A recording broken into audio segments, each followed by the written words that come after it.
Guys আজকের এই ভিডিওতে আমি তোমাদের আমাদের বাংলাদেশ ভিতর ঘটে যাওয়া এমন 5টি ভয়ঙ্কর কন্ট্রোভার্সি সম্পর্কে জানাবো যা আমাদের বাংলাদেশের পুরো ফ্রি ফায়ার কমিউনিটিকে কাঁপিয়ে দিয়েছিল। এক কথা বলতে গেলে এইসব কন্ট্রোভার্সির জন্য আমাদের বাংলাদেশের পুরো ফ্রি ফায়ার কমিউনিটির ভিতরে একেবারে আগুন লেগে গিয়েছিল। তো আজকের এই ভিডিওতে তোমরা এমনই 5টি ভয়ঙ্কর কন্ট্রোভার্সি সম্পর্কে জানতে পারবে। তো গাইজ বুঝতেই তো পারতাছো ভিডিওটা হতে চলেছে আগুন, সো লেটস বেগুন।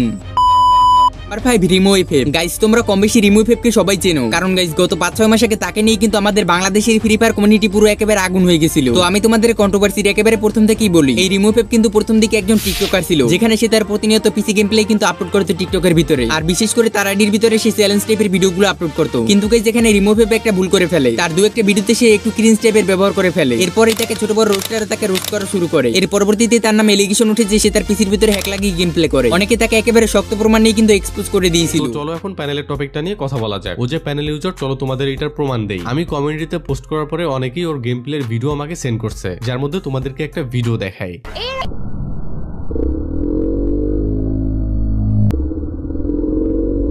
দেখো এখানে ফোকাসটা কিন্তু এনিমির ঘাড়ের নিচে, কিন্তু যখন ফায়ার করতেছে তখন রেড ডট, মানে মারতেছে পাছায় লাগতেছে মাথায়। এখন তোমরা আমাকে বলো, তোমরা যখন গেম প্লে করো তখনও কি তোমাদের সাথে এমনটা হয়? যারা প্যানেল ইউজ করে গেম প্লে করে তাদের কথা বলতেছি না, যারা প্যানেল বা কোনো প্রকার কোনো হ্যাক ছাড়া অথেন্টিক গেম প্লে করে আমি তাদের কথা বলতেছি। তোমাদের তারপরেও যদি তোমরা বুঝতে না পারো, চলো তোমাদের আরো কিছু জিনিস দেখায়।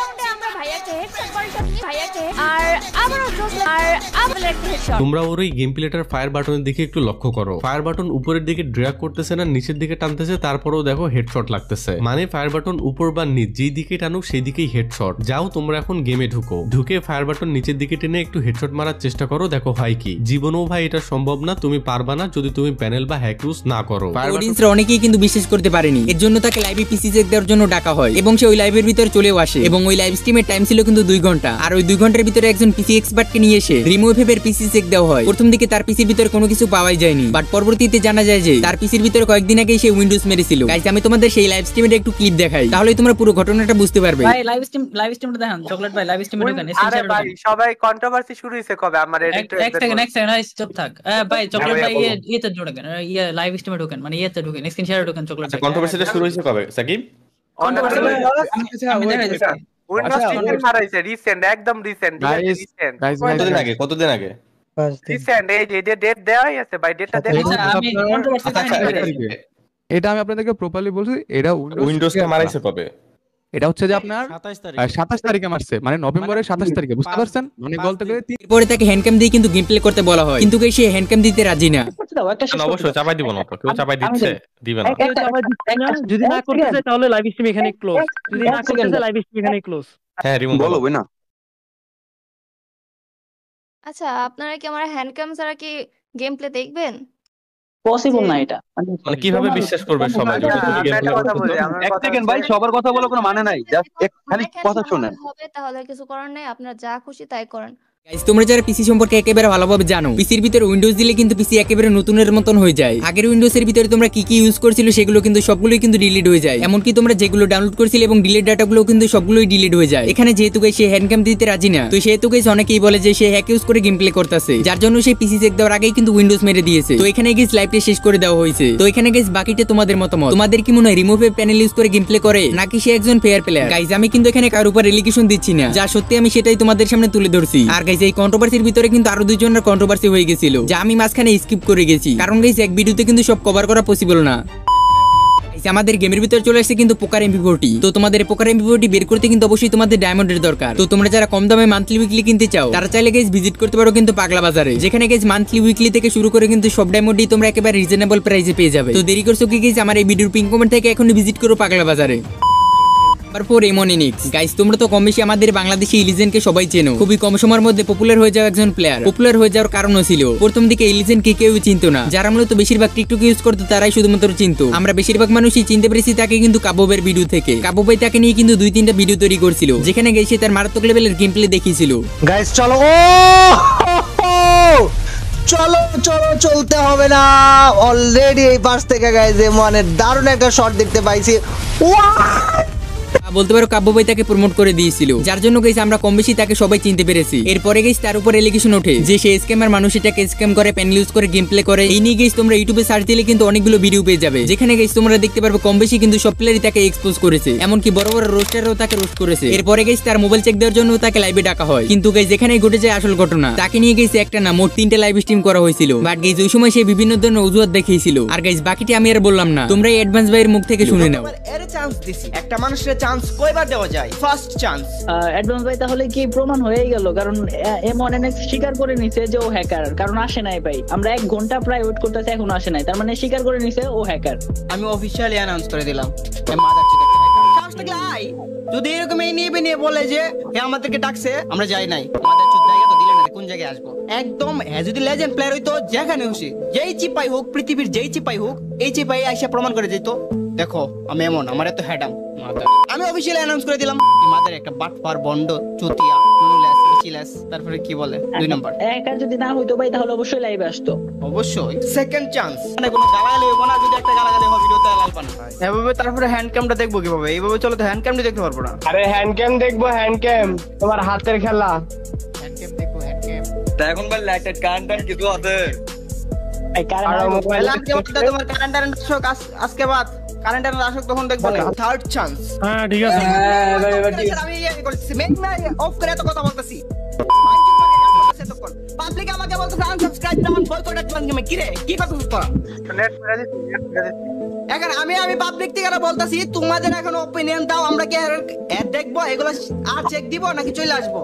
এইদিকে আমার কথা দিতেছেন, আমি তো কইতে পারি না যে আমি এইদিকে বাইঙ্গা মাইক অফ করে রাখছি। আচ্ছা ডিটা এমবি বড়া দিছ আর এই জিগাও এমবি ভর্তি বলে অতক্ষণ লাগে? এমবিটাও কি আমার এত বড় জিনিস ছিল? আমি তোমাদের থেকে অপিনিয়ন চাইতেছি, এর কি দেখবো, এর কি চেক দিব নাকি আইসা পারবো? এই লেখার চেক দেওয়ার দরকার নাই, বুঝে গেছো তোমরা বাকিটা, এখন তোমরা বলো।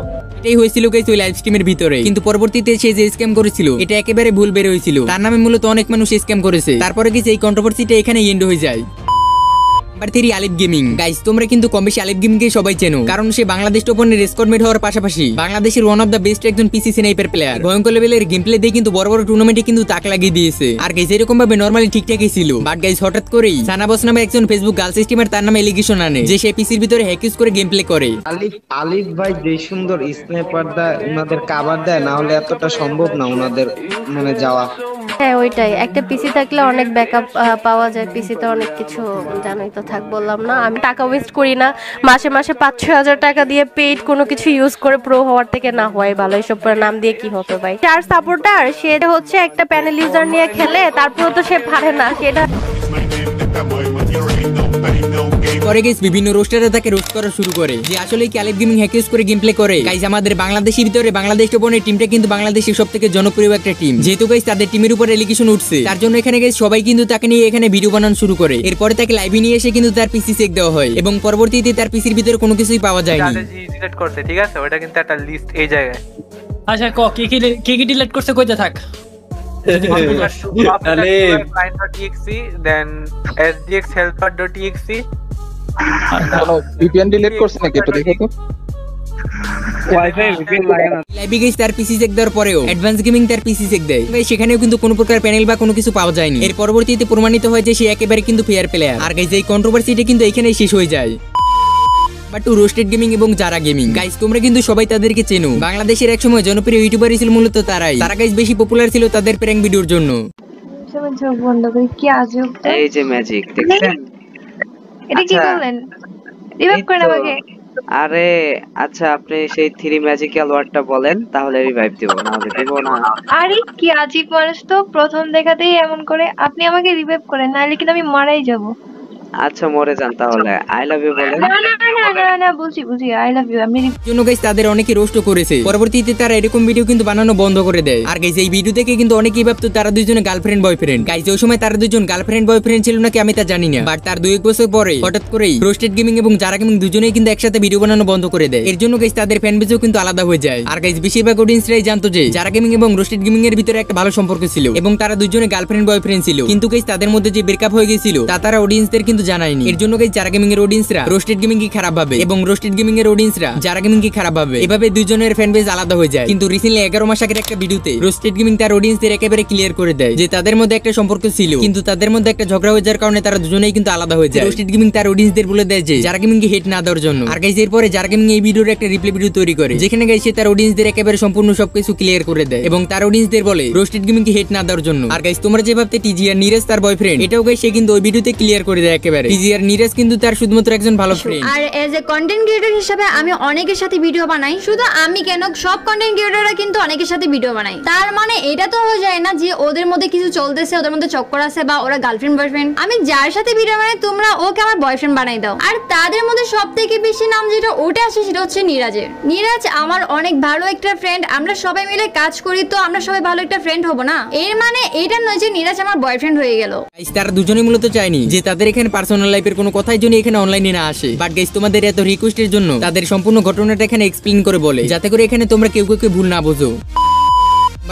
নাম্বার 1 এসে কিন্তু বিডি টোপন এবং ওবাইদুল ভাই। তো তোমরা কম বেশি সবাই জানো যে বাংলাদেশ টোপনের সঙ্গে ওবাইদুল ভাইয়ের কিন্তু একটা কন্ট্রোভার্সি ক্রিয়েট হয়েছে, যেখানে গাইস ওবাইদুল ভাই তার ভিডিওতে বলে তার হক ছিনিয়ে নেওয়া হয়েছে। বাংলাদেশ টোপন মির্জাপুর বাংলাদেশ টোপনের টিমে প্রান্ত দাদা নামে একটা প্লেয়ার আছে, তাকে নিয়েই মূলত এই কন্ট্রোভার্সিটা শুরু হয়েছে। প্রান্ত দাদার সাথে ওবাইদুল ভাইয়ের কিন্তু ভালো একটা সম্পর্ক ছিল, কিন্তু গাইস আসল ঘটনাটা ঘটে কিন্তু এখানে টুর্নামেন্ট নিয়ে। তোমরা কম বেশি সবাই জানো বর্তমানে আমাদের বাংলাদেশি ভিতরে টুর্নামেন্টের হাইপ কিন্তু অনেক বেশি, যার জন্য গাইস বাংলাদেশ টোপনও কিন্তু একটা টিম বানিয়ে কিন্তু টুর্নামেন্ট খেলা শুরু করে। আর গাইস ওই টুর্নামেন্টের স্কোয়াডের প্লেয়ারই ছিল কিন্তু প্রান্ত। কিন্তু গাইস এখানে ওবাইদুল ভাইয়ের সাথে প্রান্তর ভালো সম্পর্ক থাকায় ওবাইদুল ভাই প্রান্তকে বলে যে তুমি আমার টুর্নামেন্ট টিমে খেলবা। আর গাইস ওবাইদুল ভাইয়ের সাথে কিন্তু 2-1টা টুর্নামেন্ট খেলেও প্রান্ত, কিন্তু গাইস তারপরে অডিয়েন্সরা সব জায়গায় কিন্তু এখানে কমেন্ট করতে থাকে যে বাংলাদেশ টোপনের টিমে কামব্যাক করো। আবার অনেকে প্রান্তকে ভুল বুঝতে থাকে, এর জন্য গাইস মেবি সে পরবর্তীতে সিদ্ধান্ত নেয় যে সে বাংলাদেশ টোপনের হয়েই কিন্তু টুর্নামেন্ট খেলবে। গাইস আমি যদি তোমাদের এখানে ওবাইদুল ভাই এবং প্রান্তর সম্পর্ক বলি তাহলে বলা যায় যে ভাইয়ের মতন সম্পর্ক ছিল। এরপরে গাইস প্রান্ত ওবাইদুল ভাইকে বলে শুধুমাত্র বিয়ার র্যাঙ্ক খেলবে ওবাইদুল ভাইয়ের সাথে এবং বাকি টুর্নামেন্ট গুলো খেলবে কিন্তু রাত ভাই ওয়েটির সাথে। এরপরে গাইস ওবাইদুল ভাই ভাবে যে বাংলাদেশ টোপন প্রান্তকে ভুলভাল বুঝিয়ে কিন্তু তার টিমে নিয়েছে। এরপরে গিয়ে শুরু হয়ে যায় কন্ট্রোভার্সি। ওবাইদুল ভাইয়ের অডিয়েন্স বাংলাদেশ টোপনের অডিয়েন্সদের হেট করতে থাকে এবং বাংলাদেশ টোপনের অডিয়েন্স ওবাইদুল ভাইকে হেট করতে থাকে। এক একজন এখানে তার রিপ্লে ভিডিও কিন্তু এখানে আপলোড করা শুরু করে। আর গাইস রিসেন্টলি গতকাল তাদের লাইভে এসে কিন্তু তাদের ঘটনাটা একেবারে সমাধান করে দেওয়া হয়, যেখানে প্রান্ত বলে বাংলাদেশ টোপনের টিমে সে কিন্তু স্বেচ্ছায় এসেছে, তাকে বাংলাদেশ টোপন ফোর্স করেনি। আমার এখানে ভুল হয়েছে, আমি রিপ্লাই দিছি, কিন্তু আমাকে গালি দেওয়া হয়েছে, উল্টা পাল্টা বলা হয়েছে, এর জন্য আমি সহ্য করতে পারিনি, দেখে দিছি। এটাও আমার ভুল, আমি এটাও মেনে নিলাম। আমি আমার দিক থেকে যতটুকু বুঝাই দিছি। ওবাইদুল ভাই অডিয়েন্স উদ্দেশ্যে কিছু বলবেন, আমাদের উদ্দেশ্যে না, প্রান্ত দাদার উদ্দেশ্যে না। যদি বলতে চাই বলুক, বাইরের টপিক বললে মিউট করে লাস্ট কথা অ্যাডভান্স বলে দাও। আর আমার কোনো ভুল হয়ে থাকলে ওবাইদুল ভাইয়ের কাছে আমি সরি বলে নিচ্ছি। অবশ্যই টুকটাক কিছু ভুল আছে, মেনে নিলাম, আমি সরি বলে নিলাম। বাকিটা এখানে যা হয়েছে সব ক্লোজ, নিজেদের মধ্যে মিল অরিচ হইলো, এটা পরবর্তীতে আমার মন নরম হইলো, তোমার মন নরম হইলো, পরবর্তীতে বোঝা যাবে। কারণ গেম এটা জাস্ট গেম, সম্পর্ক অনেক বড় জিনিস। নষ্ট অনেকে অনেক কিছু করছো, বেমানি অনেকে অনেক কিছু করছো, আমি এই বিষয়ে কিছু বলবো না, এটা ভবিষ্যতের বিষয়, আমাদের পার্সোনাল বিষয়। এই বিষয় অনলাইনে আসবে না এবং কি এর পরবর্তী কোনো বিষয় অনলাইনে আসবে না। এখন যা বলার অডিয়েন্সের উদ্দেশ্যে তুমি বলবা, না বলতে পারলে অ্যাডভান্স ভাই বইলা সেই দিয়ে দাও। আমার কথা এইটুকুই, সবাই ভালো থাকবেন। অনেক ডিস্টার্ব করলাম, অনেক সময় নিলাম, সরি, সবার সময় নষ্ট করলাম। আসি, আসসালামু আলাইকুম। আমার ভাই বেরাদার যারা আমার অডিয়েন্স আছে এবং রাদের অডিয়েন্স আছো, তোমাদের কাছে আমি সরি। এখানে এটা এই বিষয়টা এইখানেই দাফন করে দাও, এখানে ক্লোজ করে দাও, সামনে তোমরা এই বিষয়টা আগায়ও না। আমিও রাতকে খোঁচাটি ভিডিও বানাবো না, রাত বানাবে কিনা জানি না। আমার পক্ষ থেকে আমি যেটা বলে দিচ্ছি, আমি কাউকে খোঁচাখুচি করে ভিডিও বানাবো না। অডিয়েন্স তোমরা ভালোবেসে মিলমিশে থাকো, তোমরা ঝগড়া করো না কারো কমেন্ট বক্সে। আমি তোমাদের বলে দিই, আমি কিন্তু গাইস এখানে কারোর পক্ষে না, যেটা সত্যি গাইস আমি সেটাই তোমাদের মাঝে কিন্তু তুলে ধরছি। গাইস আমি জানি না আমি তোমাদের মাঝে ঘটনাটা একেবারে এক্সপ্লেন করে বলতে পারছি না, বাট গাইস ছোটখাটো কথা কিন্তু অনেক কিছু মিস যেতে পারে, যা গাইস এক ভিডিওতে বলা কিন্তু পসিবল না। তো এখানে তাদের কন্ট্রোভার্সিটা কিন্তু এন্ড হয়ে যায়। গাইস তো এই ছিল আজকের ভিডিওটি যখন এই পর্যন্ত দেখছো তাহলে তোমাদের কাছে কিন্তু ভিডিওটা অবশ্যই একটু হলেও ভালো লাগছে। ভিডিওটা ভালো লেগে থাকলে কিন্তু অবশ্যই ভিডিওটা একটা লাইক করে দিও, আর কমেন্ট সেকশনে কিন্তু কমেন্ট করে জানিয়ে দিও যে আজকের এই ভিডিওটা কেমন হয়েছে। তো আজকে এই পর্যন্তই, দেখা হচ্ছে পরবর্তী কোনো ধামাকাদার ভিডিও নিয়ে।